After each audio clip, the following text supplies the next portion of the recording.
پوری دنیا جانتی ہے کہ پاکستان میں اگر آپ نے بات کرنی ہے تو کہاں کرنی ہے، کس سے کرنی ہے۔ پاکستان کے اندر جو سول گورنمنٹ ہے، اگر ہم اس کو یہ کہیں کہ وہ ایک آئی واش ہے، تو یقیناً اس کے علاوہ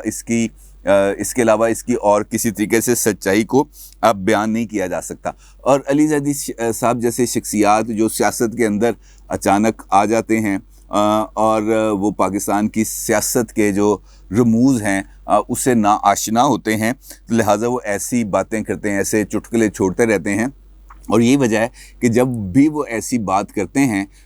تو وہ اپنے ہی حکومت اور اپنے ہی وزیر اعظم کے لیے سبکی کا سبب بنتے ہیں۔ وہ ایسی باتیں کرتے ہیں جو بعد میں پھر ٹاک آف دی ٹاؤن بن جاتی ہیں، پھر اس پہ میمز بنتی ہیں، سوشل میڈیا پر ٹرینڈنگ ہوتی ہے۔ یہ والا کلپ جس کی بھی میں آپ سے بھی بات کر رہا ہوں، یہ بھی اس وقت ٹویٹر پر اویلیبل ہے اور سوشل میڈیا پر وائرل بھی ہے، آپ خود بھی اس کو دیکھ سکتے ہیں۔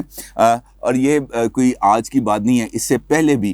کئی لوگ اس قسم کی باتیں کر چکے ہیں۔ زیادہ دور کی آپ کو مثال نہیں دوں گا، ابھی کل کی بات ہے کہ فواد چودھری صاحب نے بھی ایسا ہی ایک بیان دے کر خود اپنے ہی وزیر اعظم کے لیے ایک سبکی کا سبب پیدا کیا تھا، کیونکہ وفاقی کابینہ کا کل اجلاس تھا۔ اس وفاقی کابینہ کے اجلاس میں 22 نکات کا ایک طویل ایجنڈا تھا، لیکن جان بوجھ کر ڈیلیبریٹلی صرف ایک نقطے کو اجاگر کیا گیا اور صرف پروٹوکول نہ لینے کی شرلی چھوڑ کر باقی تمام جو امور تھے اس کو دبانے کی کوشش کی گئی، کیونکہ کابینہ کے اجلاس میں ایک ایسا بڑا فیصلہ ہوا جس کی اگر کل تشہیر کر دی جاتی تو اس کے نتیجے میں آج پاکستان کی میڈیا میں ایک طوفان مچا ہوتا، لیکن چونکہ اس کی تشہیر نہیں کی گئی، اس کے بعد آج شبلی فراز صاحب نے ایک چھوٹی سی میڈیا ٹاک کر کے اس بات کو ریلیز کر دیا، تاکہ کل یہ بات کابینہ کے اجلاس میں چونکہ فیصلوں میں ظاہر نہیں کی گئی تھی، لہٰذا اس کو آج چھوٹے سے انداز میں سرسری سی گفتگو کرتے ہوئے اس بات کو ریلیز کرتے ہیں، تاکہ کل جب اس موضوع پر گفتگو شروع ہو تو ہم یہ کہہ سکیں کہ جناب یہ بات تو وفاقی وزیر صاحب نے خود آ کے کہہ دی تھی، سرسری سی بات فواد چودھری نے کی تھی، لیکن بات کی بات شبلی فراز نے کی۔ لیکن اب جس بات کے ذریعے اس اصل حقیقت کو چھپایا گیا وہ ہے پروٹوکول کی بات۔ پروٹوکول کے اندر انہوں نے یہ کہا کہ جناب وزیر اعظم صاحب نے اپنے منشور کے مطابق، اپنے تمام دعووں کے مطابق 3 سال کے بعد انہوں نے یہ اعلان کر دیا کہ میں اپنی پروٹوکول پالیسی کو ری وزٹ کروں گا، بلکہ اس کے ساتھ ساتھ صدر، وزیر اعظم، وزراء اعلیٰ، گورنرز، وزراء، مشیر، معاونین خصوصی، ان تمام کے بھی پروٹوکولز کو دوبارہ طے کیا جائے گا، اور یہ طے کیا جائے گا کہ زیادہ تام جھام کے ساتھ سڑکوں پر نہ آئیں، اور اس کے ساتھ ساتھ فلیگ پالیسی کا بھی تعین کیا جائے گا کہ کون کون گاڑیوں پر جھنڈے پاکستان کے لگا سکتا ہے، کون سرکاری شخصیت نہیں لگا سکتی، آلدو یہ آلریڈی طے ہے۔ لیکن دلچسپ بات یہ ہے کہ اس کے بعد سوشل میڈیا پر اس کے حوالے سے ٹرینڈنگ شروع ہوگی کہ پاکستان کے اندر ایک پہلا وزیر اعظم ایسا ہے جو پروٹوکول پالیسی سے بالکل ختم ہے، جو یہ کہتا ہے کہ میں عام آدمی کے طور پہ کام کروں گا، سائیکل پہ دفتر جاؤں گا، لیکن اس ساری بات کا حقیقت سے تعلق کوئی نہیں ہے، کیونکہ خود اسی بریفنگ کے اندر یہ کہا گیا کہ وزیر اعظم جو نجی تقاریب ہیں وہاں پر جو پروٹوکول پالیسیز ہیں وہ پروٹوکول اس پالیسی کے تحت نہیں لیں گے، جو نیسیسری پروٹوکول ہے وہ لیں گے۔ ویسے بھی وزیر اعظم کی نجی تقریب کیا ہوتی ہے؟ وہ اسلام آباد سے اٹھتے ہیں، وزیر اعظم ہاؤس سے چلے جاتے ہیں بنی گالہ، یا زیادہ سے زیادہ چلے جاتے ہیں نتھیا گلی۔ وہ تو 3 سال ہو گئے، وہ تو عید وغیرہ پر اپنی بہنیں، بہنوئی، بھانجے، بھتیجوں سے نہیں ملے، وہ بھی عید منانے کے لیے نتھیا گلی چل جاتے ہیں۔ تو ان کی کون سی نجی تقریب ہے؟ وہ تو نجی تقاریب پر یقین ہی نہیں رکھتے۔ جب بھی ان کا کوئی ایسا معاملہ ہوتا ہے تو وہ نتھیا گلی چل جاتے ہیں۔ تو نجی تقریب کا معاملہ نہیں، اصل معاملہ کیا تھا؟ اصل معاملہ یہ تھا کہ کل اجلاس کے اندر بریفنگ دی گئی وزیر اعظم کو ایک مرتبہ پھر جو انتخابی اصلاحات ہونے جا رہی ہیں اس کے اوپر، اور کابینہ کو یہ بتایا گیا کہ وزارت سائنس اینڈ ٹیکنالوجی کے ادارے جو ای وی ایمز ہیں، الیکٹرانک ووٹنگ مشینیں ہیں، وہ بنا رہے ہیں، اور اوورسیز پاکستانیوں کی ووٹنگ کے لیے وزارت آئی ٹی یعنی کہ وہ اس پر کام کری ہے، کیونکہ اوورسیز پاکستانیوں کا جو ووٹ ہے وہ انٹرنیٹ ووٹنگ مشینز کے ذریعے کاسٹ کرانے کا منصوبہ بنایا گیا ہے۔ اچھا، اس سارے پروسیس کے اندر یہ بات پھر طے ہوئی کہ جناب یہ الیکٹرانک ووٹنگ مشینز کو اس کے اوپر الیکشن کمیشن نے خاصے اعتراضات بھی ہیں۔ تو فواد چودھری نے اپنی بریفنگ میں آپ کو یاد ہوگا کہ بتایا تھا کہ 15 جولائی تک یہ جو الیکٹرانک ووٹنگ مشینز ہیں ان کے ہم پروٹوٹائپس بنائیں گے اور اس کو پارلیمنٹ کے جو اراکین ہیں ان کے لیے بھی دستیاب کریں گے اور الیکشن کمیشن کے لیے بھی پیش کریں گے تاکہ الیکشن کمیشن بھی سارے مشینوں کا اچھے طریقے سے جائزہ لے لے. لیکن اس سارے معاملے میں جو ایک بڑا فیصلہ تھا وہ چھپایا گیا, اور اس فیصلہ کیا تھا یہ میں آپ کو بتاتا ہوں.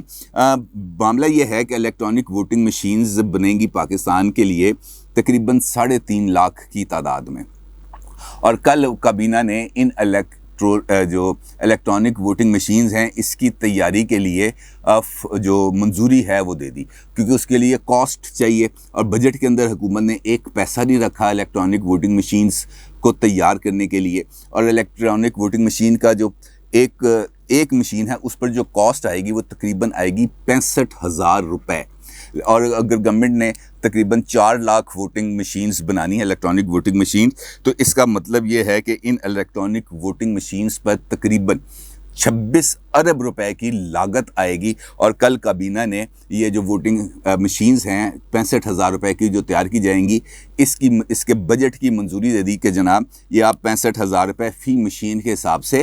یہ آپ مشینیں بنائیں. اور کل اس فیصلے کا اعلان نہیں کیا گیا, اور آج شبلی فراز صاحب نے نہایت سرسری انداز میں میڈیا سے 1.5 منٹ کی گفتگو کے اندر اس فیصلے کو اس طریقے سے اناؤنس کیا کہ جناب یہ ہم 3 مہینے کے اندر الیکٹرانک ووٹنگ مشینز بنا لیں گے. 4 لاکھ کے قریب ہمیں الیکٹرانک ووٹنگ مشینز بننی ہیں. کامسیٹس, وزارت سائنس اینڈ ٹیکنالوجی اور NUST national university for science and technology یہ مل کر ان مشینوں کی تیاری پہ کام کر رہے ہیں. عید کے بعد ان کے پروٹوٹائپس ہم سبمٹ کروا دیں گے الیکشن کمیشن میں بھی اور پارلیمنٹ میں بھی تاکہ یہ لوگ دیکھ سکیں. اور 65,000 روپے پر مشین اس کی لاگت آئے گی. جبکہ دلچسپ بات میں آپ کو یہ بتاؤں کہ 2008 میں جو پہلی مرتبہ انڈیا میں ووٹنگ مشین کا تجربہ کیا گیا تھا تو اس وقت اس مشین پر لاگت آئی تھی 8,000 روپے, جبکہ بعد کے اندر جب وہ مشینوں کو تعداد کو بڑھایا گیا اور باقی کیا گیا تو تقریباً 16,000 روپے کے قریب ایک مشین کی کاسٹ آئی تھی. اور جب انٹرنیشنل لیول پر اس وقت جو مشین ہے اس کی قیمت تقریباً 24 سے 25,000 روپے کے قریب ہے, جبکہ پاکستان یہ مشین 65,000 روپے کی تیار کرے گا. اور یہ بات خود وفاقی وزیر سائنس اینڈ ٹیکنالوجی نے آج اپنی میڈیا ٹاک کے اندر بتائی. لہٰذا کل کا جو اجلاس تھا اس کے اندر یہ جو پروٹوکول کا شوشہ تھا یہ بنیادی طور پر اس وجہ سے چھوڑا گیا تھا کہ یہ جو ایک اہم فیصلہ کیا گیا تھا پاکستانی قوم کو 26 ارب روپے کا ٹیکہ لگانے کا, اور بقول الیکشن کمیشن آف پاکستان کے اس ٹویٹ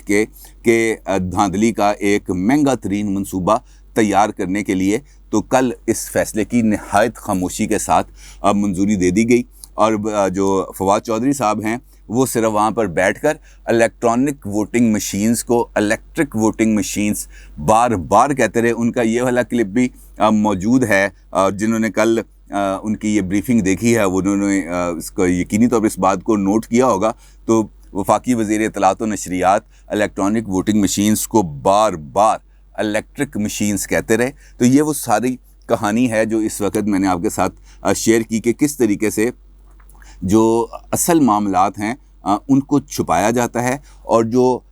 بالکل ارریلیونٹ معاملات ہیں ان کو اجاگر کر کے سامنے پیش کیا جاتا ہے. اور یہی 5th جنریشن وارفیئر ہے جس کے ذریعے صرف اور صرف پروپیگنڈا کیا جائے گا اور حقیقی عوامی مسائل کو چھپایا جائے گا, اور جو جعلی اور 2 نمبر قسم کے اقدامات ہیں ان کو بڑھا چڑھا کر پیش کیا جائے گا. اور یہی کل کے اجلاسوں میں ہوا, اور علی زیدی صاحب نے بھی ایسے ہی کارروائی ڈالی کہ جناب یہ سراغ میں نے لگایا ہے, اور اب تحقیقاتی اداروں کو چاہیے کہ وہ علی زیدی صاحب کو بھی بلائیں اور ان سے پوچھیں کہ جناب یہ تمام چیزیں اگر آپ اس مقدمے کے مدعی نہیں ہیں تو آپ نے جو ٹی وی پہ بیٹھ کے دعوے کیے ہیں ذرا آئیں اپنے ان دعووں کو ثابت کریں. اپنی رائے کا ضرور اظہار کیجیے گا. آپ کا بہت شکریہ. اللہ حافظ.